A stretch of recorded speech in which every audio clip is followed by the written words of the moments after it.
Jesus steps onto a wooden ship to address a massive, pressing crowd gathered along the shores of the Sea of Galilee. Thousands of people are listening, but hearing a profound truth broadcast across the water does not guarantee the listener actually understands a word of it. The disciples notice this disconnect. They approach Jesus and ask why he chooses to speak in cryptic, symbolic parables instead of just stating his message with direct, explicit facts. His answer outlines a deliberate mechanism. These parables are designed to do two things at once. They reveal sacred mysteries to those with spiritual insight, while actively concealing those same truths from anyone unprepared to hear them. For the unprepared listener, their heart has become what the text calls waxed gross. It is entirely hardened. This condition severely dulls their spiritual senses, to the point where their eyes are closed and their ears are deaf to the actual meaning of the words. This hardened state forms an impenetrable barrier to divine healing. The physical delivery of the message is irrelevant if the internal receptivity of the person listening is broken. Jesus illustrates the different responses to his message through a simple agricultural metaphor.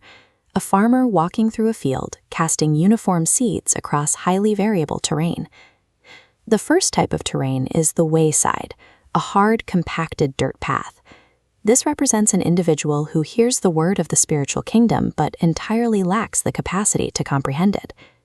Because the seed sits completely exposed on the surface, a spiritual enemy easily swoops in, like a flock of birds, and snatches the unrooted truth away before it can take hold. The scattered seed also lands in stony places. Here, the listener receives the message with intense, immediate joy. Yet this terrain has almost no soil. The seed sprouts quickly but forms no deep internal roots. When the scorching heat of external pressure or persecution hits, the plant immediately withers. Initial enthusiasm is fragile. Without a deep-rooted commitment to the teachings, spiritual failure is inevitable the moment tribulation strikes. Moving further into the field, the seed falls among the thorns.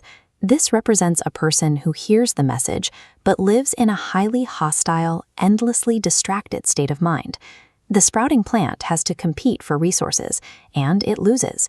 The immediate cares of the world and the deceitfulness of earthly wealth act like dark vines, wrapping around and suffocating any real spiritual understanding. Finally, there is the good ground. This soil stands in sharp contrast to the previous failures, representing a heart that has been intentionally prepared and made fully receptive. Surviving here requires two strict steps. The individual must hear the word, and then they must actively apply their understanding to integrate it into their daily life. A properly cultivated heart yields a measurable result, producing 30, 60, or 100 times the amount of spiritual fruit that was originally sown. Jesus then expands the scope. He moves from the micro level of a single scattered seed landing in a single heart to the macro level of an entire planted field, representing the broader kingdom of heaven.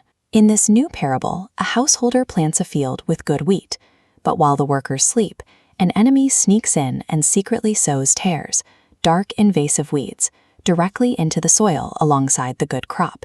As the crops grow, the servants realize the field is contaminated. Their immediate instinct is to wade into the dirt and rip out the destructive weeds right away. The householder issues a counterintuitive command: leave them alone.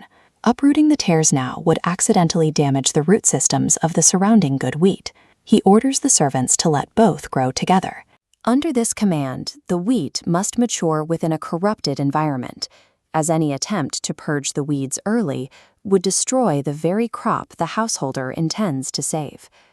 The tension of this shared field resolves in the harvest, a predetermined period representing final, divine judgment. The waiting is over. The householder gives a strict new instruction to the reapers: meticulously sort the field and completely separate the fully mature tares from the mature wheat. The tares are gathered and bound into tight bundles to be consumed by fire, ensuring they are permanently removed from the field. The wheat, however, is safely gathered and preserved in the householder's barn, safely separated from the ash of the tares. The internal work of cultivating a receptive heart and the external endurance to grow within a corrupted world dictate whether one survives the final spiritual harvest.